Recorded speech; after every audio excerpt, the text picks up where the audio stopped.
ఆయన రాజ్యం అంటే ఏదో అనుకుంటున్నారు, సంఘమే ఆయన రాజ్యం. ఆయన స్థాపించాడు యెరూషలేములో. పెంతెకొస్తు పండుగ దినాన సంఘం స్థాపించబడింది. ఏ సంవత్సరం? యేసుక్రీస్తు ప్రభువారు తిరిగి లేచి ఆరోహణమై తండ్రి కుడిపాశాన కూర్చున్నప్పుడు శిష్యులందరికీ, మీరు ఎక్కడికి వెళ్ళకండి, యెరూషలేము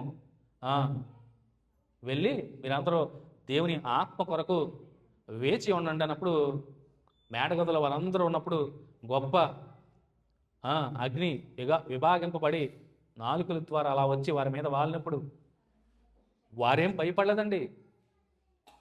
వారేం భయపడలేదు. ఎందుకు భయపడలేదు?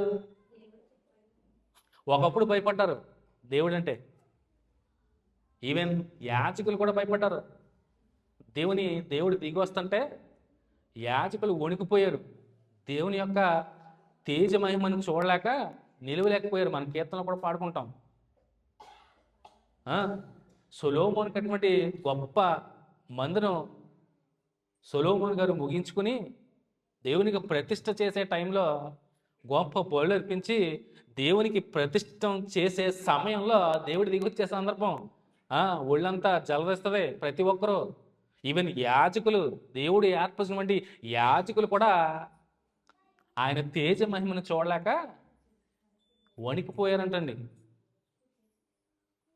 మరి ఇప్పుడు యేసుక్రీస్తు ప్రభువారు ఆయన ఆరోహణమై మేడగదిలో ఉన్నప్పుడు వారు ఏమైనా భయపడ్డారా?